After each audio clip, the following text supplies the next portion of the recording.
მოგესალმებით. როგორც მოგეხსენებათ, საქართველოს კონსტიტუციის 38 მუხლის შესაბამისად, ახალდარჩეული პარლამენტის პირველი სხდომა უნდა გაიმართოს შედეგების ოფიციალურად გამოცხადებიდან არაუგვიანეს მეათე დღისა. ასევე მოგეხსენებათ და ჩანს საჯაროდ, რომ ქალბატონი სალომე ზურაბიშვილი კვლავ არ ღვევს საქართველოს კონსტიტუციას და არ ნიშნავს პირველ სხდომას, როგორც იცით, ამავე მუხლის დანაწესით მან უნდა განსხვავდეს ამ 10 დღის განმავლობაში, რომელ დღეს გაიმართოს სხდომა. შესაბამისად, საქართველოს კონსტიტუციის 38 მუხლის ვალდებულებიდან გამომდინარე, საქართველოს პარლამენტის პირველი სხდომა გაიმართება 25 ნოემბერს, კერძოდ დაიწყება 12 საათზე. რომ გაგაცნოთ პროცედურები, თუ როგორ იქნება მე-11 მოწვევის პარლამენტის პირველი დღე. როგორც მოგეხსენებათ, CESCOM უკვე გააკეთა ამაზე განცხადება, რომ ცენტრალური საარჩევნო კომისიის მიერ უკვე არის გამზადებული არჩეულ წევრთა დროებითი მანდატები, ამიტომ ყველა არჩეულმა წევრმა ეს დროებითი მანდატი CESCOM-თან უნდა აიღოს. 25 ნოემბერს 11 საათიდან დაიწყება რეგისტრაცია, წერილობითია რეგისტრაცია, ვინაიდან ჯერ ელექტრონულ სისტემაში არ არიან, რა თქმა უნდა, ახალი პარლამენტის წევრები შეყვანილი და პარლამენტის ხმათა დარბაზთან იქნება სიის მეშვეობით ახალდარჩეული წევრების რეგისტრაციაში გატარება 11 საათიდან, ხოლო 12 საათზე დაიწყება უკვე ახალდარჩეული პარლამენტის სხდომა, რომელსაც წაუძღვება მისი უხუცესი წევრი ბატონი ლადო კახაძე ამ შემთხვევაში, ისე როგორც მე-10 მოწვევის პარლამენტის შემთხვევაში იყო. გაგაცნობთ რა არის ძირითადი დღის წესრიგი პირველი სხდომისა, რომელიც რეგლამენტითვე არის დადგენილი. პირველი საკითხი გახლავთ უფლებამოსილების ცნობა. იცით, რომ CESCOM-ს თავმჯდომარეც არის ჩართული ამ პროცესში, მისი მოხსენების შემდეგ მოხდება პარლამენტის მხრიდან პარლამენტის წევრების 150-ვე წევრის უფლებამოსილების ცნობა და ამ საკითხის კენჭისყრის დაყენება.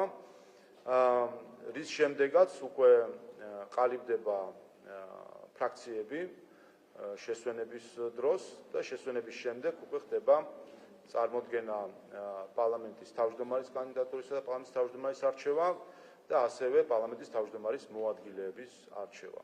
შემდეგ კვლავ ცხადდება შესვენება, რომლის დროსაც ხდება კომიტეტების ჩამოყალიბება და ამის შემდეგ უკვე ხელახალ სხდომაზე კომიტეტის თავმჯდომარეების არჩევა. შესაბამისად, პირველ სხდომაზე ჩვენ გვექნება 3 ძირითადი საკითხი, ეს გახლავთ პარლამენტის უფლებამოსილების ცნობა, პარლამენტის წევრების უფლებამოსილების ცნობა მათ შორის და თავმჯდომარის და თავმჯდომარის მოადგილეების არჩევა და კომიტეტის თავმჯდომარეების არჩევა. გარდა ამისა, რაც შეეხება უკვე სასესიო კვირას, ჩვენ კვირის განმავლობაში ჩვენ დღის წესრიგში იქნება ერთი პრეზიდენტის არჩევის თარიღის ჩანიშვნა, როგორც იცით, პარლამენტმა უნდა ჩანიშნოს არჩევის თარიღი და ასევე მთავრობისთვის, ახალი მთავრობისთვის ნდობის გამოცხადება სამთავრობო პროგრამასთან ერთად. შესაბამისად, ჩვენ მომავალ კვირას პარლამენტის უფლებამოსილების ცნობასთან ერთად ნდობას გამოუცხადებთ მთავრობას და მომავალი კვირის ბოლოსთვის ჩვენ უკვე გვექნება სრულად როგორც ფუნქციონირებადი მე-11 მოწვევის პარლამენტი, ისე ახლად დამტკიცებული მთავრობა. მოკლედ მოგახსენებთ ასევე პრეზიდენტის არჩევის წესთან დაკავშირებით, იცით, რომ როგორც გითხარით, თარიღი ჩაინიშნება. ამის შემდეგ უკვე CESCOM ერთვება პროცესში, რომელიც ატარებს ზოგადად ამ არჩევნებს. თარიღის დანიშვნის შემდეგ CESCOM აყალიბებს საარჩევნო კოლეგიას, რომელიც 300 წევრისგან შედგება. ამ 300 წევრში არის 150-ვე პარლამენტის წევრი, ხოლო მეორე ნახევარი 150 ყალიბდება აფხაზეთის ავტონომიური რესპუბლიკის უმაღლესი საბჭოს 20 წევრისგან, აჭარის უმაღლესი საბჭოს 21 წევრისგან და დარჩენილი 109 წევრი უკვე ყალიბდება თვითმმართველობის წარმომადგენლებისგან 2021 წელს პარტიების მიერ მიღებული მხარდაჭერის პროპორციის შესაბამისად ამ პროპორციასაც დაადგენს CESCOM. ეს არის ის პროცედურები, რომელიც ჩვენ გველის მომავალ კვირას და მნიშვნელოვანი მომენტი არის ჩვენი ხალხისთვის, ჩვენი ამომრჩევლისთვის, ასე რომ დაუწუნებული ვარ, რომ ყველა ინტერესით ელოდება მომავალ კვირას. გისმენთ.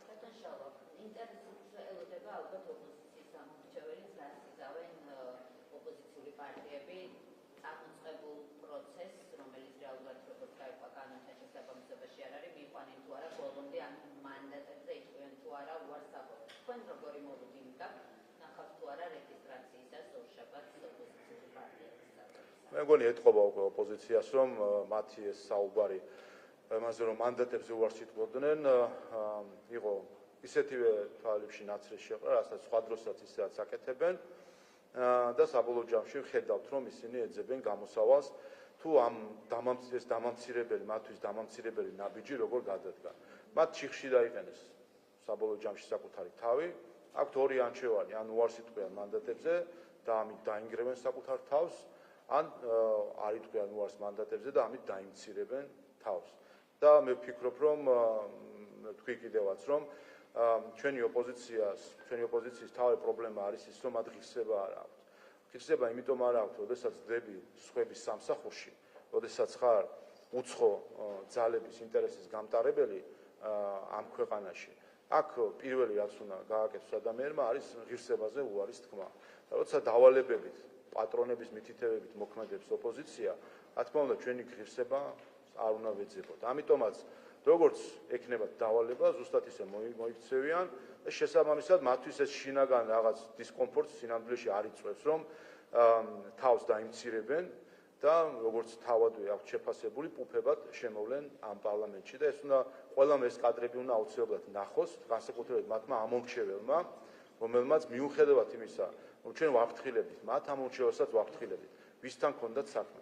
საქმე ქონდათ აგენტურასთან, რომლებიც მოქმედებენ უცხო პატრონების დავალებით და ამ ხალხს არაფერი საერთოდ ქართული არ აინტერესებს და უნდა აი ეს კადრები ნახოს ყველა მართლა ამორჩეველმა, როცა უარს არ იტყვიან ისინი მანდატზე და აღმოჩნდება კიდე ერთხელ თუ რამდენად უღირსი პოლიტიკოსები არიან დღეს ოპოზიციაში. კიდე ერთხელ რომ განმარტო პროცედურები, მათ არერთხელ თქვენს და ახლა თქვენ მე კიდევაც ვარ სპორტულ აფერისტობას ცდილობენ, თითქოს განცხადებები დაწერილი აქვთ და ეს განცხადებები უნდა ძალაში შევიდეს და ძალაში შესვლას ელოდება.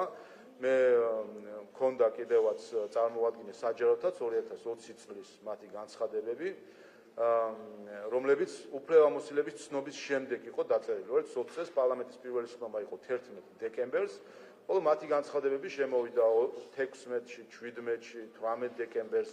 ასე რომ ახლაც ნახავთ, დადგება 25 ნოემბერი უფლებამოსილების ცნობის შემდეგ, აი დღის მეორე ნახევარში ყველა ნახავს სინამდვილეში ვინ არის ოპოზიცია და კიდევ ერთხელ გამოჩნდება მათი სახე, რომ მანდატებზე ისინი უარს არ იტყვიან, განცხადებებს რა თქმა უნდა არ დაწერა და მიუხედავად იმისა, რომ ყველა ოპოზიციიდან საჯარო პირობა დადო, მათ შორის ქალბატონის სალომეს ჩართულობით, ყველამ დადო საჯარო პირობა, რომ ისინი მანდატებზე უარს იტყვიან, განცხადებებს დაწერდნენ, აი დადგება 25 ნოემბერი და ყველა ნახავს მათ სამარცხვინო უღირს სახეს, იმიტომ რომ მათ ქცევას საბოლოო ჯამში, რომ ისინი არ დაწერენ განცხადებებს. ამასე რომ დავებოთ. დაწერონ განცხადებები და მე ნახავენ რაც იქნება ჩვენი პასუხი. ოპოზიციის პატრონებზე და დავალებებზე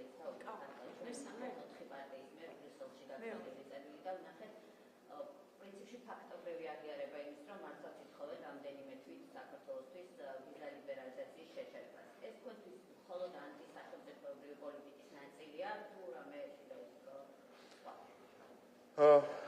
ეს კიდევ ერთხელ ადასტურებს, რომ ჩვენ გვაქვს საქმე გიორგი კანდელაკის მორალის მქონე ადამიანებთან. თქვენ გახსოვთ, როდესაც ვიზა ლიბერალიზაციის გადაწყვეტილებაზე იდგა საქმე, რომ საბოლოო ჯამში დაუდასტურებელ ინფორმაციად იყო ის, რომ გიორგი კანდელაკი და ნაციონალ მოძრაობის მაშინდელი ლიდერები ბრიუსელის დერეფნები ატალახებული ჰქონდათ იმ მოთხოვნით, რომ უვიზო რეჟიმი არ დაეწესებინათ საქართველოსთვის. ეს მაშინ ჩვენ ვიცოდით, როგორც მოარული ამბავი, რომელიც საჯაროდ არავის დაუდასტურებია. აი ახლა ხო ვნახეთ, რომ ეს ხალხი ამის გამკეთებელია. ეს ხალხი არის გიორგი კანდელაკის მორალის მქონე ხალხი, რომელსაც არ აქვს სამშობლოს შეგრძნება. მათ ეს კუთვნილება რა არის შენი სამშობლო, რა არის შენი ქვეყანა, რა არის შენი ერი, შენი ხალხი, ეს არ აქვს. შესაბამისად, რა თქმა უნდა, დავინახეთ კიდევ ერთხელ, რომ ისინი დავალებები, რასაც იღებენ, ზუსტად ისე მოქმედებენ. სულ ერთია მათთვის რა და თავარი რაც არის, ხომ? ამდენი ხანი ხო იმუქრებიან, რომ თურმე მათ უნდათ რაღაც პერსონალური სანქციები. და ახლა ქალბატონმა თინა ბოყუჩავამ, რომელიც ბრძანდებოდა ბრიუსელში და ზუსტად გიორგი კანდელაკის მორალით ატალახებდა ბრიუსელის დერეფნებს, გაგვიმხილა, რომ პერსონალური სანქციები დაწესება ვერ ხერხდებაო, მაგრამ ვნახეთ გამოსავალი და გამოსავალი არის ის, რომ იქნებ მთლიანად ხალხი დავაზიანოთო და ვიზა ლიბერალიზაციაზე იქნება რაიმე გავაკეთოთ. აი ასეთი მორალის ხალხი არის. საერთოდ როგორ მიიღეს ერთი ხმა ამ ქვეყანაში, მათივე მხარდაჭერები, ეხლა რომ ხედავენ, სირცხულით არ იწვიან, რომ ხედავენ, რომ მათ მიერ მხარდაჭერილმა ადამიანები დაკავებული არიან იმით, რომ დააზიანონ საქართველოს, ჩვენი სამშობლო. მათთვის ეს სამშობლო არ არის. მათთვის ეს არის ავანსცენა იმისთვის, რომ გამოვიდნენ და რაღაცა თავი მოიწონონ და აქეთ-იქით იარონ და ხელი ჩამოართვან ვიღაცებს და ფოტოები გადაიღონ ვიღაც უცხოელებთან ერთად. მათ არაფერი არ აკავშირებს ამ ქვეყანასთან. და არაფერი არ აკავშირებს, იმიტომაც იღებენ იმ პასუხს ქუჩაში, რასაც იღებენ მათივე მხარდამჭერებს. ორ კითხვას დავსვამ და დავასრულებ. სპეციალურმა საგამოძიებო სამსახურმა აქციის 19 დინამდის აქციის მონაწილესთან გასაუბრება გაასაჯაროა და გაირკვა, რომ ლიზი თიფია, რომელიც ამტკიცებდა, რომ მას ხუთი პოლიციელის ცემას ედავებოდნენ, იცრუა ეს ამბავი, თავად აღიარა საგამოძიებო სამსახურთან. ამ ხსობაში ჩვენ ვნახეთ ამ თემაზე პრეზიდენტის პოსტი ტვიტერზე, ასევე ვნახეთ სოციალურ ქსელში კამპანია ამ თემის ირგვლივ. დეზინფორმაციული კამპანიის მიზანი რა არის თან, როცა პრეზიდენტის ჩართულობას ვეტავთ ამ პროცესში? ჩვენ ხედავთ ახლა რა ხალხთან გვაქვს საქმე, ეს არის აგრესიული ადამიანები, რომელიც სხვათა შორის ნიშანდობლივია, რომ აი იმ 8 ევროპელი დეპუტატი რო გვესტუმრა და პარლამენტის წინ აქციებს გვიმართავდა, ნიშანდობლივი მომენტი იყო და წყალგამყოფი, როდესაც მათ მოწოდებებით იმით რომ მოუწოდეს ოპოზიციას, რომ მაიდანის სცენარზე გადასულიყვნენ, ზუსტად აი იმ დღიდან რადიკალური ჯგუფები გადაიქცნენ ექსტრემისტულ ჯგუფებად. და დავინახეთ ეს ჩვენ შემდეგ დღეებში, ნახეთ მათ შორის მათი ქმედება იმედის ჟურნალისტის მიმართ, როდესაც აბსოლუტურად სახელდაკარგულმა ემოციურად დაზიანებული ნაცმოძრაობის აქტივისტები პირდაპირ არც მინავთ გამეორებით როდეს გაიმეორებს საერთოდ როგორ იქცეოდნენ და რა ტერმინოლოგიას იყენებდნენ, მაგრამ ამ ადამიანებს, ჩვენ რო საუბრობთ ლიბერალურ ფაშიზმზე, აი ეს არის მაგალითი ლიბერალური ფაშიზმისა. ეს ამ ადამიანებს, ამ ადამიანებს 1 გრამი ძალაუფლებას ხელში ჩაუვარდეს, კედელთან მიაყენებენ ყველას, ვინც მათ არ ეთანხმება. ეს არის რეალურად გამეორება 100 წლის წინანდელი მოვლენებისა, როდესაც ბოლშევიზმი, მაშინაც საქართველოში გარედან იმპლანტირებული ბოლშევიზმი შემოვიდა და კედელთან მიაყვანეს ყველა, ვინც მათ არ ეთანხმებოდა. ზუსტად აი ეს არის დღევანდელი ლიბერალურ ფაშისტური ბაბლი, რომელიც მათ შექმნილი აქვთ, 1 გრამი ძალაუფლება რომ ჩაიგდონ ხელში, კედელთან მიაყენებენ ყველას. ზოგს ფიზიკურად გაანადგურებენ და ზოგს ადამიანურად გაანადგურებენ და წაშლიან, ასე ვთქვათ. და ასე რომ ეს სახე დავინახეთ ჩვენ და ესეც დავინახეთ რა მუბიძგა ამ ყველაფრისთვის, აი იმ 8 ევროპული ქვეყნიდან ჩამოსულმა დეპუტატმა, რომელმაც გადახედა აქციას, ნახეს რომ ცოტა ხალხია, ნახეს რომ რაღაც ასე ვთქვათ ის ტემპერატურა აქციას არ აქვს და პირდაპირ შვედეთის ხელისუფლების წარმომადგენელმა პირდაპირ მოუწოდა მათ რომ მაიდნის სცენარზე გადასულიყვნენ. ვინმეს მაიდანი თუ უნდა დაიდგან თავის ქვეყანაში და შეეშვან საქართველოში არეულობას, რაც ამ შემთხვევაში ნახეთ ჩვენ ევროპელი პოლიტიკოსებისგან განსაკუთრებით ნახეთ ჩვენ შვედეთის ხელისუფლების წარმომადგენელი როგორ მოგვიწოდებდა მაიდნისკენ. ხა ვიღაცისთვის შეიძლება ეს მაიდანი ის ვისაც ეს პირადად არ შეხებია, მათ მე მგონი რაღაც რომანტიზება აქვს ამ მაიდნისა. ადამიანები მოკვდნენ, სისხლი დაიღვარა. შვედეთის ხელისუფლების წარმომადგენელს თუ უნდა რომ აი ასეთი სცენარები განვითარდეს საქართველოში, მე ნუ გაიტყვიან რომ მეგობრებს უწოდებენ და ქართულ ხალხის მიმართ აქვს რაიმე სიმპათია. პრეზიდენტს აქვს და კონდეს თუ არა უფრო დიდი პასუხისმგებლობა, როცა სოციალურ ქსელში ყველას გასაგონად რაღაცა ინფორმაციას აუხსენებს, როცა თქო არაფერი ჯერ დაზუსტებული არ არის ეს ადამიანი გამიკითხული არ ხოდა, რომ გამოიკითხა, გაიგვა რომ სვამან რომ თითქოს 5 პოლიციელის ცემას პატარა გოგოს ვინმე ედავებოდა. ქალბატონი სალომე ისეთ ტყუილებს ამბობს და წერს მათ შორის სოციალურ ქსელში, რომ ეხა ეს მცირე რაღაც პატარა ტყუილი რამენაირად ნაკლები არის იმასთან შედარებით, რაც ის აკეთებს. გამოვიდა პირდაპირ ტელევიზიით, უცხო მედიაში და თქვა ის, რომ ეს არჩევნები ჩაატარა საქართველოში რუსეთმა. და როდესაც მას პროკურატურამ სთხოვა, რომ მოდით ერთი მოგვიტანით, აბა რატო ფიქრობთ ამაზე, რა ამტკიცებულებებით დაყრდნობით და როდესაც ამერიკის შეერთებული შტატების სახელმწიფო მდივნის პრესის მდივანმაც მოუწოდა, რომ მაშინ მიდით პროკურატურაში და წარადგინეთო, გამოვიდა ტელევიზიით თქვა, რომ კარგად მტკიცებულების როგორ მთხოვთ, ეხა პატარა ჭორაობა აღარ მაპატიოთო საკუთარ ქვეყანაზეო. ასეთი დამოკიდებულება ქალბატონ სალომეს და რა უყოთ, ამას ჩვენ ხედავთ უკვე გარკვეული პერიოდია. ერთადერთი ნუგეში ჩვენ რაც გვაქვს, რომ ის რამდენიმე დღე რაც მას აქვს დარჩენილი ამ თანამდებობაზე, რაიმენაირად ისე გავატაროთ, რომ ნაკლები ყურადღება მივაქციოთ ამ ფაქტორს და შემდეგ ახალი პრეზიდენტი გვეყოლება, რომელიც რა თქმა უნდა ღირსეულად შეასრულებს ამ ფუნქციას და აქაც მინდა კიდევ ერთხელ ხაზი გაუსვა, რომ ახალ პრეზიდენტს ძალიან მძიმე მემკვიდრეობა დახვდება. ის რაც ქალბატონმა სალომემ როგორც ქალბატონმა სალომემ დააზიანა ეს ინსტიტუტი, NGO-ების, რადიკალური ოპოზიციის და უცხოელი ზოგიერთი აქტორის ხელშეწყობით, წაქეზებით და დახმარებით ამ ზიანის აღმოფხვრას გარკვეული დრო დასჭირდება, მან ფაქტობრივად ისეთი ზიანი მიაყენა ამ ინსტიტუტს, რომელიც არც ერთ პრეზიდენტს არ მოუყენებია აი ამ ინსტიტუტისთვის საკუთარი ხელაღებული და თავზე ხელაღებული ქცევით, იმით რა დაიგულა რა თავი ნაციონალურ მოძრაობისგან და უცხოელებისგან, რომ ის დაუსჯელი იქნებოდა კონსტიტუციურად, ვინაიდან 2/3 ბლოკავდა ნაციონალურ მოძრაობა პარლამენტში და ფაქტობრივად ყველაფერზე წავიდა, რაზეც კი შეიძლება წავიდეს ადამიანი, როდესაც ხელს იღებს კონსტიტუციაზე და ხელს იღებს საკუთარ ფიცზე.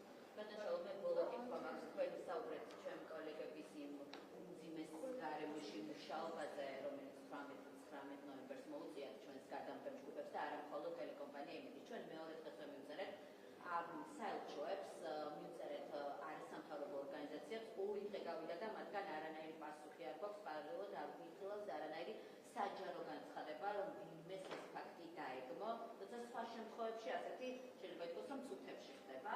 აი, ორმაგი სტანდარტია თქვენთვის ეს თუ რამე უფრო მნიშვნელოვანია? რა უნდა გითხრათ, უყურეთ, ეს რადიკალიზმი წაქეზებული არის ზოგიერთი უცხოელი აქტორის მხრიდან. 8 ქვეყნის პარლამენტის წევრები, ხელისუფლების წარმომადგენლები ჩამოსული იყვნენ აქ და პირდაპირ თავისი მოწოდებებით წააქეზეს ოპოზიცია და მისი აქტივისტები რადიკალიზმის. პირდაპირ წააქეზეს, სიტყვით თქვეს, რომ არ არის ეს საკმარისი, რასაც აქ ხედავთ, ტემპერატურა არის საკმარისი, მაიდანი გაიხსენეთ, გადაახვიეთ, ნახეთ რა ხდებოდა მაიდანზე და მიყევით მაიდანის სცენარს. პირდაპირ მოწოდებები არის იმისკენ, რომ არ აღიარონ არჩევნები და ამისი ფონია ზუსტად ის, რომ შემდეგ ამას მოყვება ძალადობა და მე ჩუმდება ყველა გაჩუმებული არის და პასუხისმგებლობას არ იღებს იმას. ამიტომ ვამბობ, რომ საქართველოს თავს არავინ არ მოიკლავს. საქართველოს ჩვენს გარდა, ჩვენზე მეტად არავინ იზრუნებს. ხელებს დაიბანს ყველა, წავა, გარედან შემოგხედავს და მე შეშფოთებას გამოხატავს, აქ რო რამე მოხდეს. აი როგორც სანქციების დაწესებას გთხოვდნენ რუსეთისთვის და აქ რომ მე რამე ამტყდარიყო. იქ გარედან შეშფოთებებს მოვისმენდით, რომ აი როგორი ცუდი რაღაცა ხდება საქართველოში და თიც-თიცზე არავინ არ დაადებდა. აქ არც უცხოელი ჯარისკაცი ჩამოვიდოდა ჩვენს მხარდამხარ საბრძოლველად და არც არავინ გადაყვებოდა საქართველოს. ამიტომ ასე მოხდებოდა და ეს არის პრობლემა, რომ აი ამის ფონზე ხედავთ ჩვენ ოპოზიციის აქტივისტებს, რომლებიც ქართულ დროშის მიღმა სხვა დროშებისკენ იყურებიან, იქით იყურებიან, რომ უცხოელმა უნდა ჩაგვიტაროს არჩევნები, უცხოელებმა დაგვინიშნონ მოსამართლედ, უცხოელი, არაფერი მათ ქართული არ მიაჩნიათ თავისად ამ აქტივისტებს. და ეს არის ზუსტად თავარი, რაც დააზიანეს მათ შორის ამ უცხოელმა აქტორებმა თავისი ჩარევით საქმეში, რომელშიც ისინი ან არ ერკვევიან, ან კომპეტენცია არ ყოფნის და მხოლოდ დაფუჭებენ. ან შეიძლება ზოგი მავნებლობით აკეთებს ამ ყველაფერს. და ეს არის შედეგი ეს არის შედეგი იმისა, რომ პოლიციაზე მოლოტოვის კოქტეილის მსროლელ ადამიანს ამართლებდნენ უცხოელები.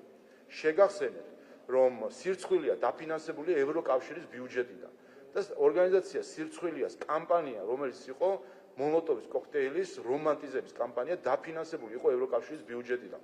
შეგახსენებთ, რომ მის აქციაზე ჩამოსული იყო ევროპარლამენტარი, რომელიც იდგა იმ აქციაზე, იმ პლაკატის ფონზე, სადაც ეხატა მოლოტოვის კოქტეილი და ზედ ეწერა, რომ მე ვესროლეო და რომანტიზებას ახდენდა მოლოტოვის კოქტეილი. როდესაც ამაში ხელი გაქვს უკვე გარეული, როდესაც აი ეს რადიკალიზმი წახალისებულია უცხოეთიდან დაფინანსებით მათ შორის ერთი და მეორე ჩვენ ვნახეთ, რომ აი ამ ბოლო ვაკაციანი ვიზიტის შემდეგ, როდესაც მაიდნისკენ მოუწოდეს, ეს რადიკალიზმი უკვე ექსტრემიზმში გადაიზარდა.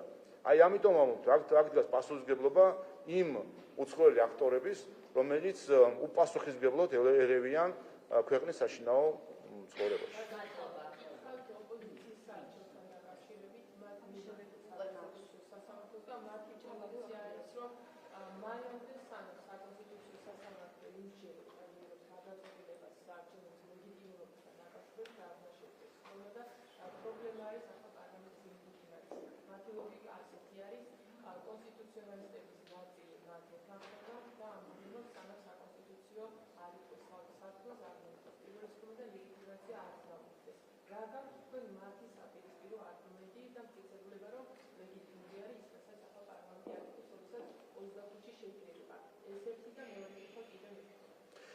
ჩვეულებრივი დეზინფორმაცია, რომელიც მიმართული არის კონსტიტუციური წყობის წინააღმდეგ და რომელშიც მათ შორის ჩართული არიან უცხოური დაფინანსებით მოქმედი ორგანიზაციები. ოპოზიცია, რომ ყველა რადიკალურ ნაბიჯს გადადგავს, ეს ჩვენ ვიცით ბოლო 9 არჩევნის განმავლობაში, ხო, მოყოლებული 2012-დან, მათ არც ერთი არჩევნები არ უღიარებიათ და ყოველ ჯერზე საუბრობდნენ ეგრეთ წოდებულ ლეგიტიმაციაზე, რომელიც არის არ სჭირდება. მათი ლეგიტიმაცია პარლამენტს არ სჭირდება. წერტილი ისინი შემოვლენ, არ შემოვლენს, ასიზავენ, ამას არ სჭირდება ლეგიტიმაცია. პარლამენტს ლეგიტიმაციას აძლევს ქართველი ხალხი და ამორჩეველი. ეს ლეგიტიმაცია შედგა 26 ოქტომბერს, როდესაც 2 მილიონზე მეტი ადამიანი მოვიდა საარჩევნო უბნებში და 1,100,000 ადამიანმა ხარი დაუჭირა ქართულ ოცნებას. მორჩა ამით ლეგიტიმაციის საკითხი გარკვეულია. და პრობლემა იმაში კი არ არის, რომ ოპოზიცია იქცევა რადიკალური. პრობლემა არის, რომ ხედავთ, უცხოური დაფინანსებით მოქმედი ორგანიზაციები, ვნახე მე მათ შორის ახალგაზრდა იურისტთა ასოციაციის განცხადება, რომელიც ზუსტად კონსტიტუციური წყობის წინააღმდეგ მიმართულ დეზინფორმაციას ავრცელებს, რომ თითქოს პარლამენტი უფლებამოსილებას ვერ ცნობს ქალბატონის სალომე ზურაბიშვილის სარჩელიდან გამომდინარე, რაც არის ტყუილი და რაც არის პრობლემა რატომ? მანამდე და ეხლაც თან ეს უცხოური დაფინანსებით მოქმედი NGO-ები სხვადასხვა ფლანგიდან მოქმედებენ. ჩვენ ვნახეთ საერთაშორისო გამჭვირვალობა, რომელიც ერთ დეზინფორმაციას ავრცელებს, რომ თითქოს პრეზიდენტის მხრიდან სხდომის დღის ჩანიშვნა აფერხებს პარლამენტის შეკრებას. ამას ავრცელებს საერთაშორისო გამჭვირვალობა, რომელიც ასევე უცხოეთიდან ფინანსდება და მისი ძირითადი დამფინანსებელი გახლავთ შვედეთის ხელისუფლება. თქვენ ნახეთ შვედეთის საელჩოს პასუხი იმ კითხვაზე, რომ რა განმარტებას გააკეთებდა ამას და მათ თქვეს, რომ ეს გამოხატვის თავისუფლება და არ ერევიან. ამით ჩვენ ფაქტობრივად ნახეთ, რომ შვედეთის ხელისუფლება ეგუება მისი ფულით დეზინფორმაციის გავრცელებას. ანუ ის არც კი ფორმალურად თუ შევხედავთ, არც კი ინტერესდება ეს ფული ტყუილში იხარჯება თუ სიმართლეში, დეზინფორმაციაში ხო არ იხარჯება შემთხვევით. ამავე დროს ყველას ომია გამოცხადებული დეზინფორმაციის წინააღმდეგ და გამოდის, რომ თავად შვედეთის ხელისუფლება აფინანსებს დეზინფორმაციას. თუ კი ამას შეუგნებლად აკეთებს და ვერ ხვდება, რომ ფინანსები ამისთვის გამოიყენება, არის კონკრეტული მაგალითი საერთაშორისო გამჭვირვალობა, რომელიც ავრცელებს კონსტიტუციური წყობის წინააღმდეგ მიმართულ დეზინფორმაციას, რომლის მიზანი არის საზოგადოების დაბნევა, მათში პროტესტის გამოწვევა თითქოს 25 ნოემბერს არ შეიძლება, რომ სალომე ზურაბიშვილის მოწვევის გარეშე არ შეიძლება, რომ სხდომა გაიმართოს, რაც არის ტყუილი აბსოლუტური და აი ეს ხომ ეხლა იციან და ამაზე რატო არ აკეთებენ განმარტებებს? რატომ არ ეუბნებიან საკუთარ დაფინანსებულ ორგანიზაციას, რომ უარყოს ის დეზინფორმაცია, რომელიც მას ის ავრცელებს, ანუ შესაბამისად ის ხელს უწყობს შვედეთის მოქალაქეების ფულით დეზინფორმაციის გავრცელება. კიდევ ერთხელ, რა გასაკვირია ეს, როდესაც შვედეთის ხელისუფლების წარმომადგენელი კომიტეტის თავმჯდომარე პირდაპირ მოუწოდებდა ქართველ ხალხს მაიდანიზაციისკენ. ახლა ამის შემდეგ დეზინფორმაცია არის ის პატარა, ასე ვთქვათ, პატარა ბოროტება, რომელიც შეიძლება ჩვენ ნახოთ. რაც შეეხება მეორე საკითხს, ახლა უკვე საია არის აქედან ჩართული, რომელიც ამბობს, რომ თითქოს პრეზიდენტის მიერ გასაჩივრება საკონსტიტუციო სასამართლოში აფერხებს უფლებამოსილების ცნობას, რაც ასევე დეზინფორმაცია. საიას აფინანსებს ევროკავშირი, აი რომელიც, ასე ვთქვათ, ასე აკვირდება ჩვენ არჩევნებს. ჩვენ ნახეთ მათ შორის გამჭვირვალობის შემთხვევაშიც და საიას შემთხვევაში როგორ იყვნენ ისინი ჩართული წინასაარჩევნო კამპანიაში. ახალგაზრდა იურისტთა ასოციაციამ თავისი რეპუტაცია უკვე საბოლოოდ გაანადგურა და სინამდვილეში აჩვენა, რომ ისინი თავის სახელსაც კი აღარ შეესაბამებიან და ურჩევდი მათ, რომ ახალგაზრდა პოლიტიკოსთა ასოციაცია მაინც დაერქვან, იმიტომ რომ მათ არანაირი კავშირი მიუკერძოებულ იურისპრუდენციასთან უკვე აღარ აქვთ. გადაერქვან სახელი, დაერქვან ახალგაზრდა პოლიტიკოსთა ასოციაცია და ამითი მეტნაკლებად მაინც მოვლენ იმ რეალობასთან სინამდვილეში, სადაც მათ ისინი ახლა დღეს იმყოფებიან. ამიტომ კიდევ ერთხელ არანაირი შემაფერხებელი ფაქტორი არ არსებობს. ეს ორივე დეზინფორმაცია თითქოს სალომე ზურაბიშვილის მიერ არ დანიშნულა აფერხებს შეკრებას და თითქოს სალომე ზურაბიშვილის მიერ გასაჩივრება აფერხებს უფლებამოსილებას ცნობას. ორივე დეზინფორმაცია, ორივე მოდის უცხოური დაფინანსებით მოქმედი NGO-ების მხრიდან. შესაბამისად ეს გახლავთ ამ დონორების პასუხისმგებლობა, რომ ქართველ ხალხს დეზინფორმაციას, ქართველ ხალხის ურევენ ტვინებს იმ დეზინფორმაციით, რომელიც მათი ფულით ვრცელდება საქართველოში.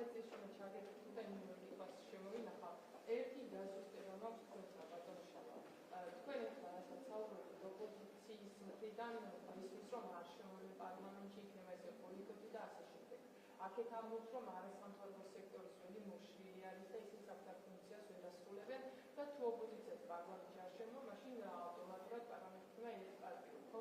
როგორ წარმოგიდგენიათ პარლამენტის არსებობა ოპოზიციის გარეშე? ამას გეკითხეთ, იმიტომ რომ დემოკრატიას სჭირდება კარგი ოპოზიცია, რაც ეს პრობლემაა სამწუხაროდ ქვეყანაში და წინამორბედის პარლამენტმა ეს აჩვენა, როდესაც უკვე არ ყავდა უფრო უკეთესი კრიტიკოსები მიდიოდა ხოლმე.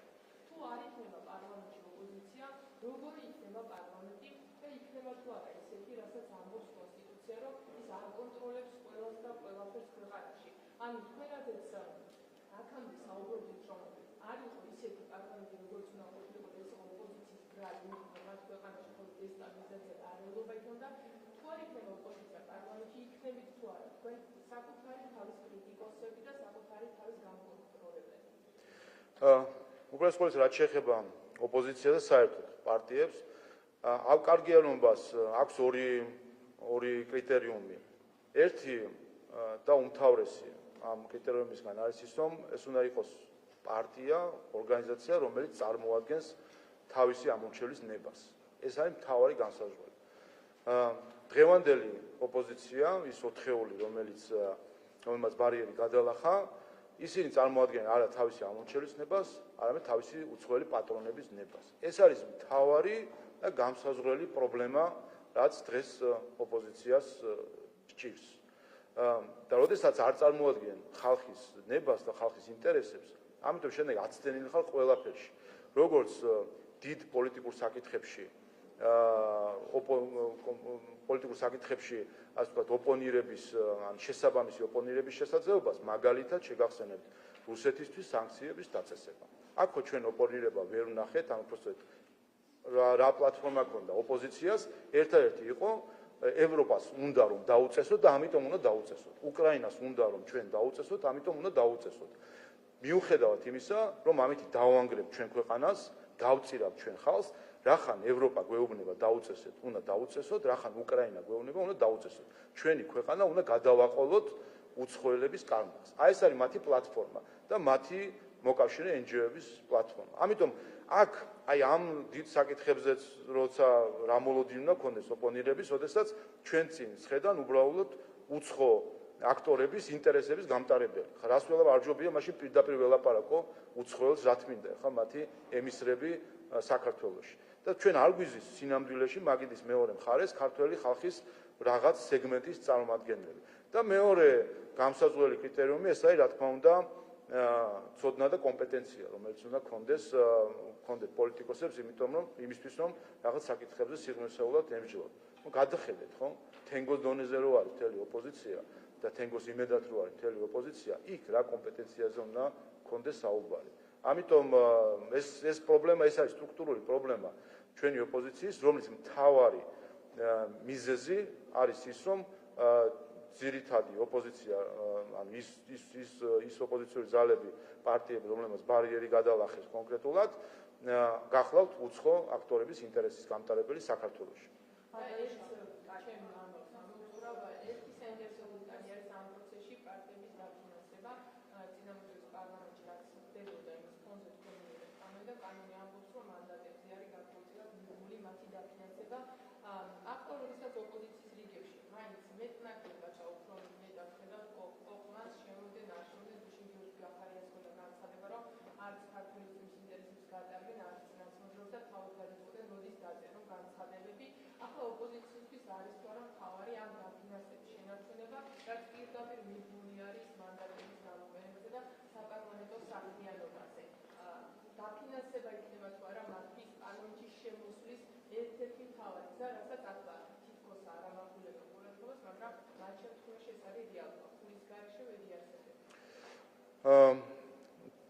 ორეთ 20 წლის გამოცდილებას ესეც ხომ არ არის შორეული წარსული, რომლებიც რაღაც ისტორიკოსების ჩანაწერებიდან შეიძლება სულად ვერ აღვიდგინოთ. შეგვიძლია შევიდეთ ინტერნეტში და წუთობრივად აღვადგინოთ რა ხდებოდა 2020 წლის არჩევნების შემდეგ, ხო იგივე სცენარია. ზუსტად იგივე ბაქიბუქობა რაც ყოლად მაშინ გამართული და ბოლოს ყველა უფებივით შემოლაგდა პარლამენტში, დაიბრუნეს, აღიდგინეს პარტიული დაფინანსებებით, რომელიც უარი თქოს თითქოს და შემდეგ კანონი შეგვაწყვეტინეს ამისთვის, რომ პარტიული დაფინანსებები აღიდგინეს ხელფასები და ისაც განაცდური ჰქონდათ, ისიც ჩაირიცხეს მსუყე თანხები, აღიდგინეს ყველაფერი იმისთვის, რომ მათი ასე ვთქვათ პირადი ინტერესები დაკმაყოფილებულიყო. ამიტომ არის, რომ ორი რამე ამოძრავებს ჩვენს ოპოზიციას. ეს არის მათი უცხოელი პარტნიორების მითითებები და ანგარება, რომელიც დაკავშირებულია ფულთან და სარგებლობთან, რომელსაც მათ შეიძლება მიიღონ. ამიტომ ეს მათი პრობლემა არის, პარლამენტისთვის პირიქით ეს კარგი იქნება, რომ არ შემოვიდნენ დაახლოებით 9 მილიონამდე ლარამდე ეკონომია ექნება პარლამენტს, ასე რომ პირიქით მივესალმებით ამ შემთხვევაში, რომ არ შემოვიდნენ. რაც შეეხება გიორგი გახარიას განცხადებას, კიდევ ერთხელ აი ბევრი ბაქიბუქი ხო ქონდათ გამართული, რომ მანდატებზე იტყვიან უარს. 25 ნოემბერი დადგება, დღის მეორე ნახევარი, როდესაც უფლებამოსილება იქნება ცნობილი, აგერ თქვენ და ვნახოთ ერთი რამდენი დაწერს განცხადებას მანდატებზე უარისთქმის შესახებ. კიდევ ერთხელ ვიტყვი, რომ უნდათ ფიზიკურად მოიტანონ ეს განცხადები და უნდათ იმეილით გამოაგზავნონ კონტაქტ პარლამენტ G. იმეილი მოიწერონ, ამ იმეილსაც მივიღებთ ჩვენ როგორც განცხადებას დაწერონ, მოაწერონ ხელით, დაასკანერონ, დაურთონ იმეილს და გამოგვიგზავნონ. რაც შეეხება გახარიას განცხადებას, რასაც გუშინ უსმენდი. ჩვენ ბოლო პერიოდში კარგად ხედავთ, რომ ბატონი გიორგი გახარია საერთოდ ეს პარტია ძალიან აქტიურად იკავებს შალვა ნათელაშვილის და ლეიბორისტული პარტიის ნიშას. ყველანაირად უკვე დაემსგავსნენ ლეიბორისტულ პარტიას და შალვა ნათელაშვილს.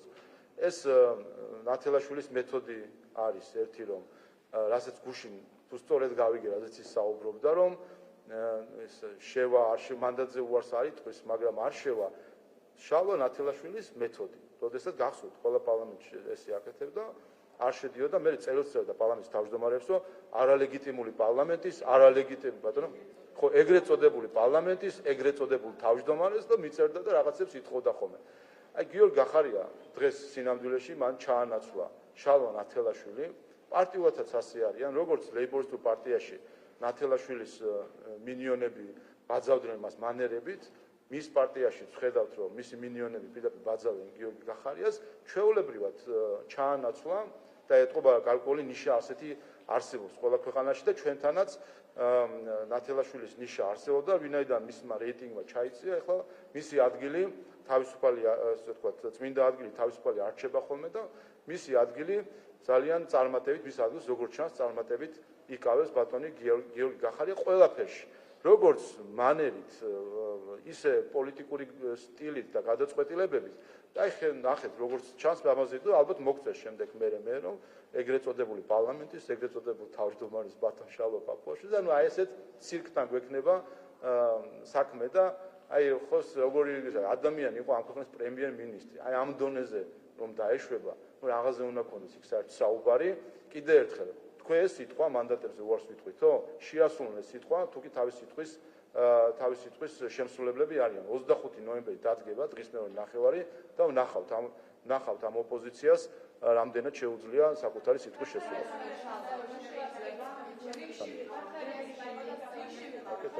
ჩემი ჩაკითხვა არის.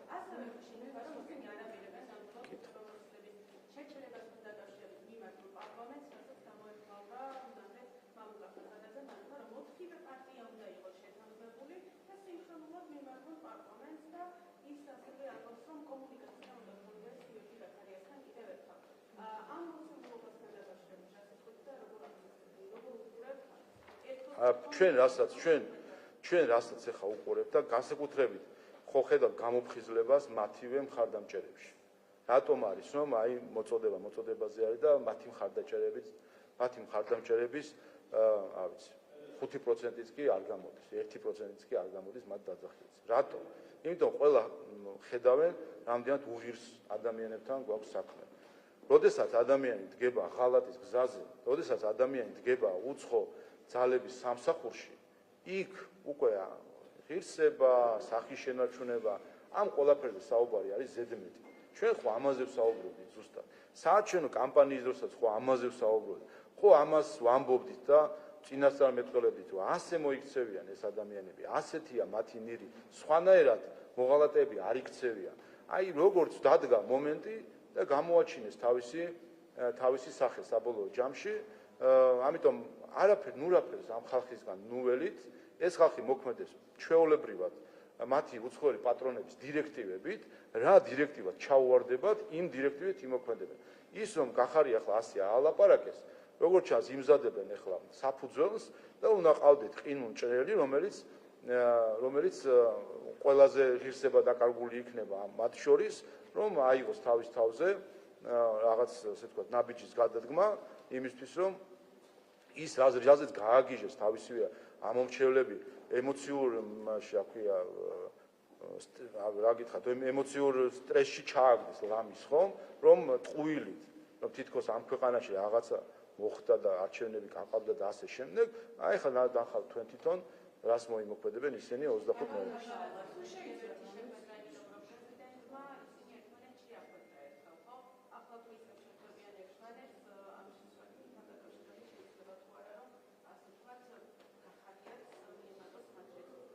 მნიშვნელობა იმას კერათ ისინი ერთმანეთს რამდენჯერ შეხვდნენ სად მნიშვნელობა აქვს იმას მათი პატრონები ქვეყნის გარედან რას გადაწყვეტენ როგორც გადაწყვეტენ ისე იქნება ყველაფერი ხო თან დავაკვირდით აი როგორც გადაწყვეტენ და ხალხს რომელიც ერთმანეთს აგინებდა ერთად დასვავდნენ და ხალხს რომელიც ერთმანეთი უყვარდა იმათ ვითომ ცალ-ცალკე გაყოფდნენ ანუ ამ ადამიანებს ხელი აქვთ აღებული ყველანაირ ღირსებაზე და ჩვეულებრივად თოჯინებივით ათამაშებენ მათი უცხოელი პატრონები ასევე რასაც გადაწყვეტენ გარეთ ის იქნება ზუსტად ასევე ჩვენ უნდა ვიფიქროთ არა იმაზე რა ლოგიკით მოქმედებენ ეს ადამიანი ჩვენ ვიფიქროთ მათი უცხოელი პატრონები რა ლოგიკით მოქმედებენ და სინამდვილეში მათმა უცხოელმა პატრონებმა ეს უნდა ქართულმა საზოგადოებამ გააცნობიეროს ჩვენ დამაჯერებელი გამარჯვება მოვიპოვეთ ამ არჩევნებში გამეორდა 2012 წლის შედეგები 54% მხარი დაგვიჭირა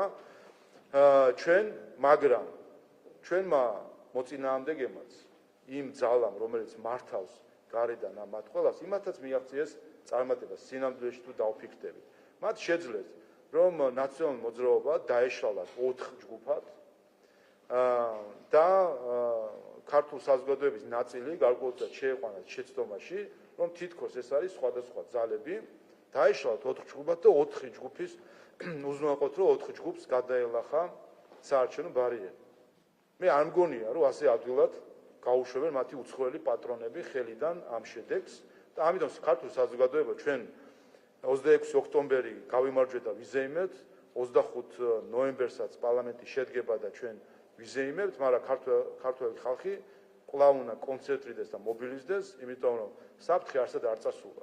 იმ ძალებმა, ვინც მართავს აი ამ ჩვენ ოპოზიციას, იმ ძალებმა ერთი ნაბიჯით წინ წაეწიეს იმით, რომ ნაციონალურ მოძრაობის გადაჯგუფება გააკეთეს, გარკვეული რებრენდინგი 4 სხვადასხვა ჯგუფად და შეძლეს ის, რომ პარლამენტში 4 ესეთი ჯგუფი შემოიყვანეს. ამიტომ ეს ჩვენ არ უნდა დაგვავიწოს და ფხიზლად უნდა ვიყოთ.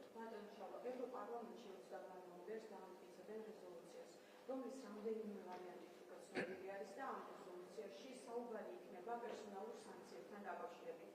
სანქციები ბიძინა ივანიშვილს, კახაკალაძეს, ირაკლი კობახიძეს და ასევე სავიზო რეჟიმთან დაკავშირებით, რომ პერსონალურად დასანქციებდნენ და აიყენებდეს ის საკითხი პერსონიფიცირებული იყოს პოლიტიკური ლიდერების მისამართით. გარდა ამისა, ამავე რეზოლუციის ტექსტში საუბარი არის ახალი არჩევნების დანიშვნაზე და ძველი არჩევნების გამოძიებაზე პირველ რიგში და ახალი არჩევნების დანიშვნაზე საერთაშორისო ზედამხედველობის ქვეშ.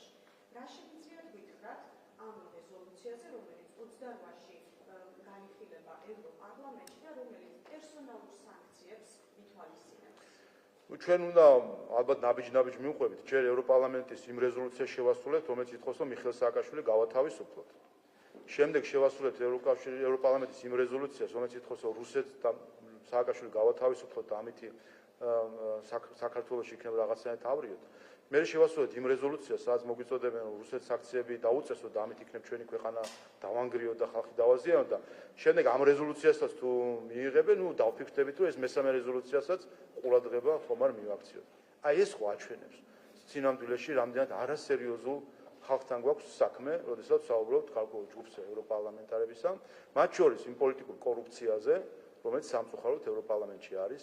დღემდე ვერ შეძლო ევროპარლამენტმა მიეღო წესები, რომელზეც ისინი დიდი ხანია მუშაობენ, რომელიც დაავალდებულებდა ევროპის პარლამენტის წევრებს, რომ გაასაჯაროონ მათი ინტერესები, პოლიტიკური თუ ფინანსური ინტერესები, რათა ხალხმა იცოდეს, რა დგას მათი ინიციატივების უკან. ჩვენ აღმოვაჩინეთ გარკვეული დროის წინ ამერიკაში მოქმედი აგენტების რეესტრით, რომ ამერიკელი ლობისტები წერენ თურმე რეზოლუციის პროექტებს ევროპარლამენტისთვის და შემდეგ ევროპარლამენტარების მეშვეობით ამ რეზოლუციებს აღებინებენ ევროპარლამენტს. ასე აღმოჩნდა, რომ ევროპარლამენტმა დაიკნინა თავისი თავი დავით კეზერაშვილამდე, უწოდა რა საერთაშორისო კრიმინალს მედია მენეჯერი. ასე აღმოჩნდა, რომ ევროპარლამენტმა დაიკნინა თავისი თავი კრიმინალ სააკაშვილამდე, მოითხოვა რა მისი გათავისუფლება. ასე აღმოჩნდა, რომ ევროპარლამენტმა განგვიცხადა, რომ ჩვენი ქვეყანა უნდა დავანგრიოთ. პირდაპირ მოგვიწოდა ქვეყნის დანგრევისთვის, ჩვენი ხალხის გაწირვისთვის, იმით რომ დაუწესოთ რუსეთს სანქციები. ამიტომ ზუსტად ისეთივე სერიოზულობით აღიქვავს ქართველი ხალხი ნებისმიერ რეზოლუციას ევროპარლამენტის, როგორც მანამდე იყო და ეს არის ის სავალალო შედეგი, სადაც ევროპარლამენტმა საკუთარი თავი თავადმე მიიყვანა, იმით რომ მოახდინა საკუთარი ასე ვთქვათ რეპუტაციისთვის ძირის გამოთქვა ქართველი ხალხის თვალში. სანქციებზე იყო საუბარი, პერსონალური სანქციები ივანიშვილს, კალაძეს, კობახიძეს, ახალი არჩევნები. ო, ეს რაც შეეხება ამ თქვენ აღნიშნეთ, ეს არის ერთ-ერთი წინადადება, რომელიც შეთავაზებული არის ესტონელი პარლამენტის წევრის მხრიდან, რომელიც ესტონეთის სამთავრობო პარტიის წარმომადგენელია.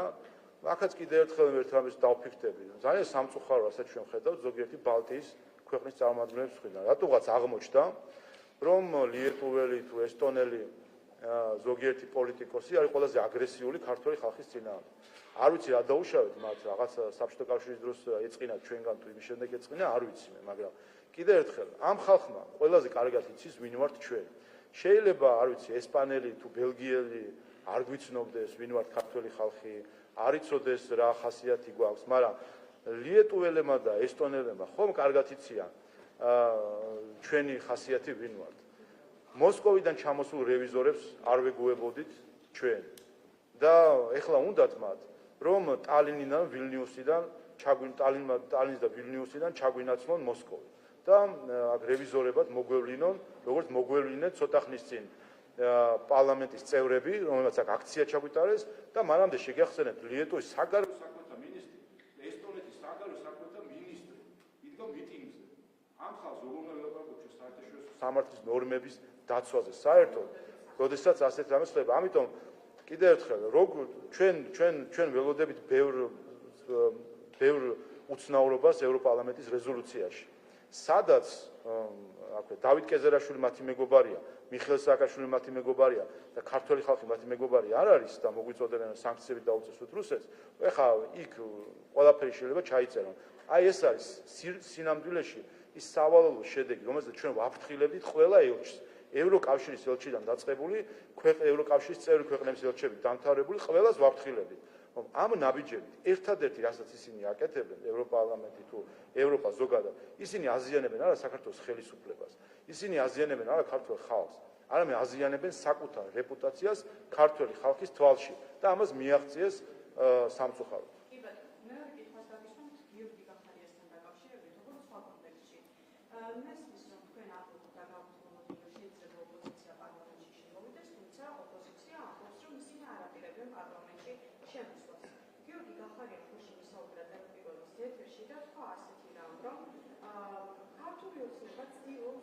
ინდივიდუალური კომუნიკაცია დაამყაროს ოპოზიციონერ პოლიტიკოსებთან, რომ ისინი შემოიყვანოთ პარლამენტში გადმოშალა.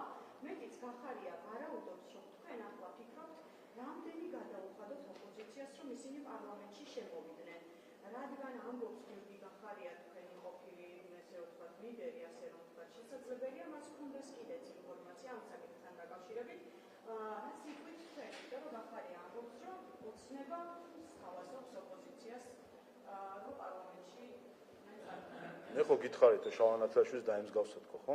აი მისი სტილია განცხადების ბიძინა ივანიშვილი რომ ტრამპის კამპანიას აფინანსებდა და ასე შემდეგ. შალვა ნათელაშვილის დაემსგავსა და გახდა გიორგი გახარია. რა უნდა თქვა ამის შემდეგ.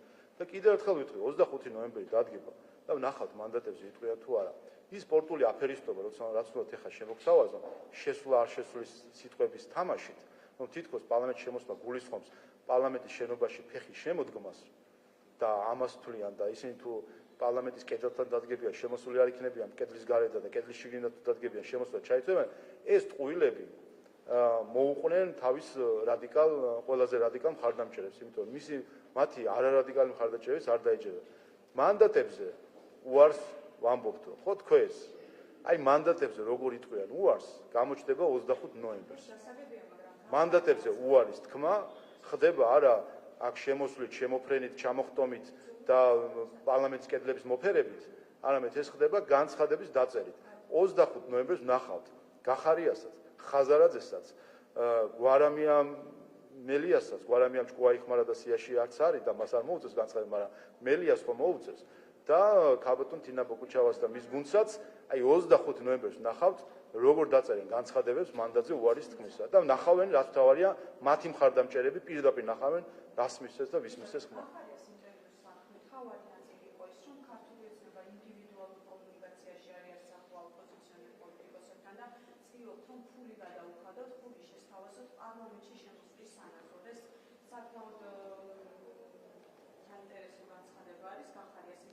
გარწმუნებთ რომ მე ხო ამას ვამბობ მათთვის არანაირ დამატებით ფულს მნიშვნელობა არ აქვს. მათ ის ხელფასიც აკმაყოფილებთ, რომელიც პარლამენტის წევრს ექნება და ის დაფინანსება, რომელიც პარტიას ექნება და ამაზე არ იტყვიან უარს უპირველეს ყოვლისა, იმიტომ ამას კარგავენ ისინი, თუ კი მანდატებზე უარს იტყვიან. რაც შეეხება სხვა მის ჭორაობას, რომლითაც დაკავებულია ახლა ყოფილი პრემიერ-მინისტრი, მისი შალვა ნათელაშვილიზაცია დასრულებულია ამით საბოლოოდ. და ერთ კითხვას თუ შეიძლება თქვენ თქვით, რომ ახალ პრეზიდენტს ძალიან მძიმე მემკვიდრეობა დახვდებაო და ისეთი ზიანი მიაყენა სალომე ზურაბაშვილმა, რომ ძალიან მძიმე მემკვიდრეობა დახვდება ახალ პრეზიდენტს, ხო? რაიმე რომ გითხრათ ამ ახალ პრეზიდენტთან დაკავშირებით, საზოგადოების რომელი სფეროდან აირჩევთ, მოქმედი პოლიტიკოსი და ხომ არ აირჩევთ? აი უკვე შერჩეული ყავთ კანდიდატი, მაგრამ ჯერ არ იტყვით თუ ჯერ კანდიდატზეც არ შეთანხმებული. აი რაიმე გითხრათ ახალ პრეზიდენტზე, რომელმაც აი თქვენ თქვით ეს მძიმე მემკვიდრეობა უნდა ჩაიბაროს. ერთი რამის თქმა შემიძლია, რომ ეს იქნება ქართველი პატრიოტი. და ეს არის როგორც აღმოჩნდა ყველაზე მთავარი კრიტერიუმი. და პატრიოტიზმი ეს არ არის მხოლოდ გულში მჯიღისმა, ეს არის გააზრება პასუხისმგებლობისა საკუთარი სამშობლოს და საკუთარი ხალხის წინაშე, რომელიც აღმოაჩინეთ, რომ წინა პრეზიდენტებს აკლდათ, განსაკუთრებით მოქმედს, რომელიც ვერ შედგა ქართველად საბოლოო ჯამში და ეს არის მთავარი პრობლემა, რასაც ჩვენ წავაწყდით. რაც შეეხება კანდიდატურას ასე შემდეგ, ჯერ ჩვენ დავასახელებთ თარიღს არჩევნებისა და ყველაფერი პროცედურის მიხედვით იქნება და ქართულ ხალხს ეყოლება ღირსეული პრეზიდენტი. არა, ცოტა მეგობრული ჯერ არა.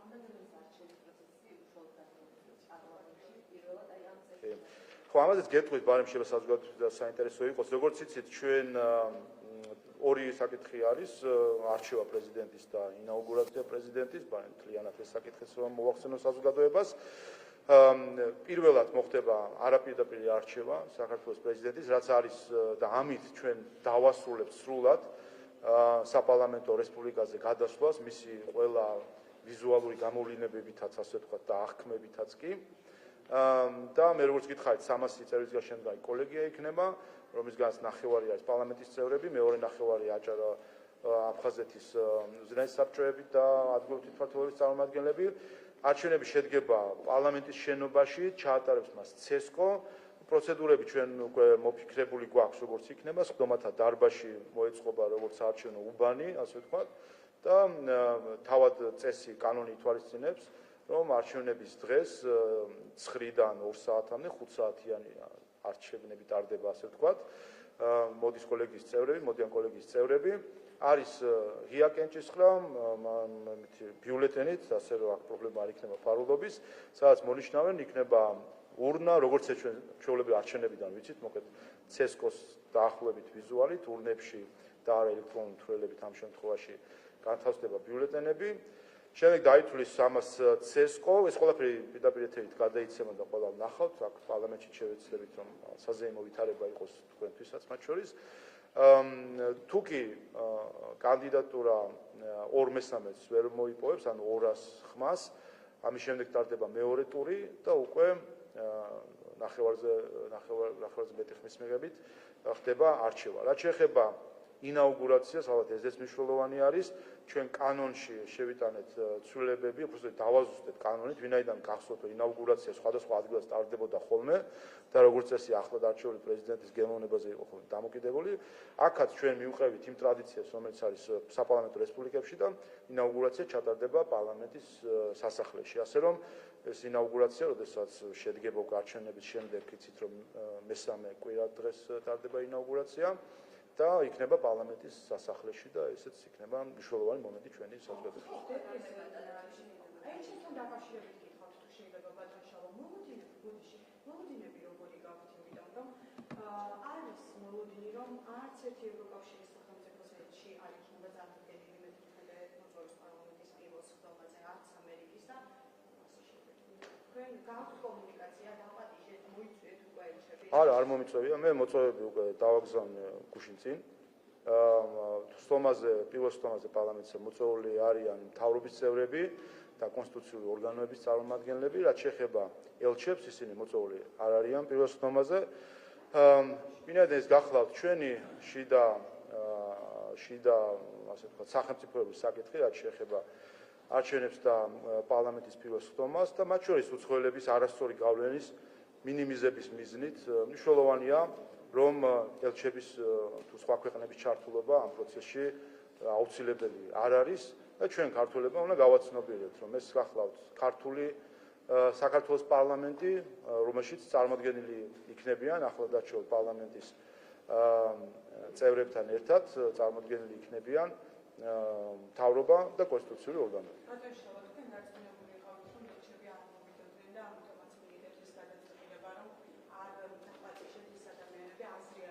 არა, ეს ზოგადი მიდგომა არის, რომელიც ვფიქრობ, რომ მნიშვნელოვანია, რომ პარლამენტს ჰქონდეს. ჩვენ ხედავთ, რომ ხშირად ხდება ხოლმე მათ შორის იმის გამო ხდება, რომ ხოლმე ინსტრუმენტალიზირება ასეთი პროცესებისა. უნდა გავაცნობიეთ ერთი რამე და მათ შორის საერთაშორისო პრაქტიკასაც შევხედოთ. ჩვენ საუბარი გვაქვს საქართველოს პარლამენტის არჩევნებს. და ამ არჩევნებმა და მასში უცხოური ჩარევის განსაკუთრებულმა დონემაც კიდევ ერთხელ გვაჩვენა ჩვენ რომ ბევრი დიდი სხვადასხვა მხრივ ჩვენ ვფიქრობ რომ ზედმეტად ოპოზიციასაც რომ უყურებთ, როდესაც ზედმეტად იყურებიან გარეთ და თავის ასე ვთქვათ ხარდაჭერას ეძებენ არა ქართულ ხალხში, არამედ თავის უცხოელ მფარველებში, ეს საბოლოო ჯამში აზიანებს ქართულ დემოკრატიას. საქმე გვაქვს საქართველოს პარლამენტთან, პარლამენტში წარმოდგენილი იქნებიან კონსტიტუციური ორგანოები, წარმოდგენილი იქნებიან არჩეული პარლამენტის წევრები, წარმოდგენილი იქნება მთავრობა, ეს არის ქართველი ხალხის ზეიმი და ქართველმა ხალხმა უნდა იზეიმოს საკუთარი პარლამენტის პირველი სხვა.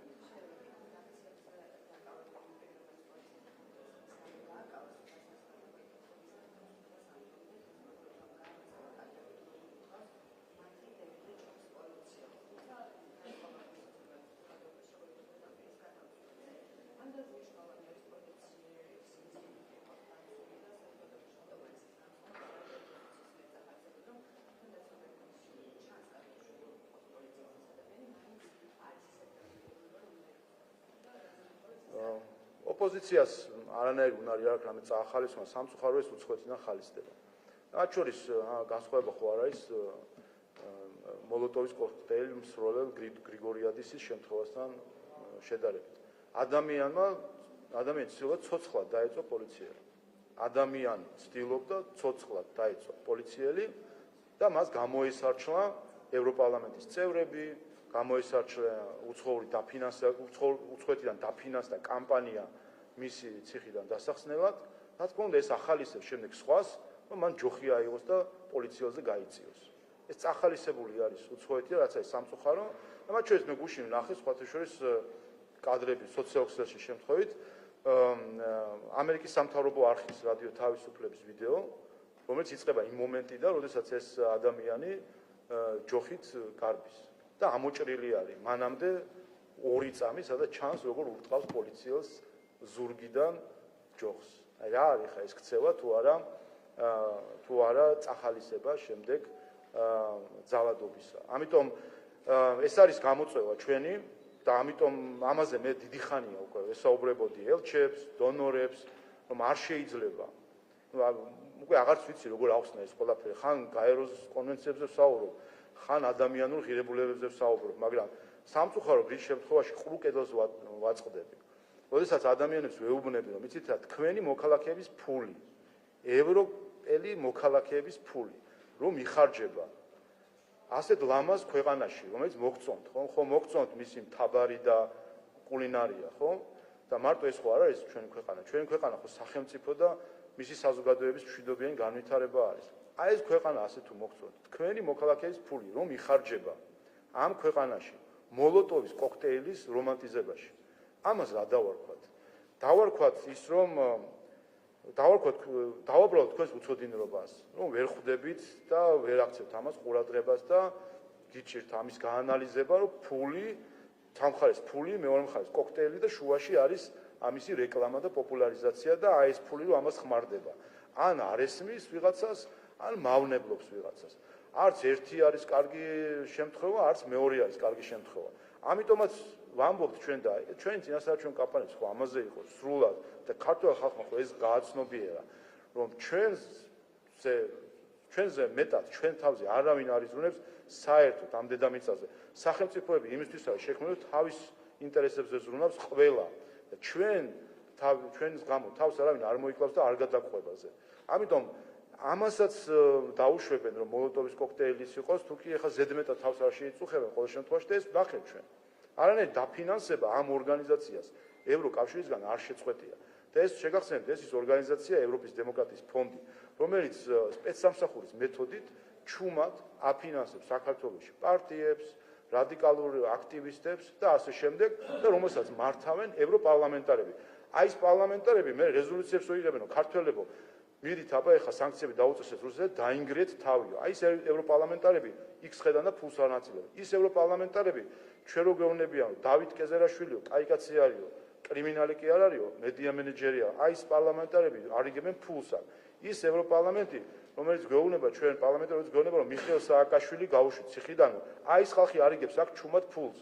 და რას უნდა ველოდოთ აი ამ ხალხისგან და ევროპის დემოკრატიის ფონდისგან კარგს რას უნდა ველოდოთ შედეგებითაც ხო ხედავთ რომ აზიანებენ სხვა ქვეყნის დემოკრატიას რაც და მე ვინმე რო გამოვალდა ევროპულ ღირებულებებზე რო საუბრობს რა ღირებულებებზე საუბრობს მე მგონი ზოგს ერევა რომ ევროკავშირის პასპორტის ჯიბეში ქონა ევროპელობას არ ნიშნავს აპრიორი ამიტომ ჩვენ ასე ღირებულებებზე გველაპარაკებთ ჩვენ იმას კი არ ვუყურებთ პასპორტი ვის რაუდეს პასპორტები ყველას ხო ჩვენ უყურებთ იმას თუ რა ღირებულებებს ატარებენ ეს ადამიანები და რიგ შემთხვევაში შეხედავთ რომ ქართული ღირებულებები უფრო სწორი და მაღალია ვიდრე ზოგიერთი იმ ადამიანის ღირებულება რომელსაც ევროკავშირის პასპორტი უდევს გულის ჯიბეში.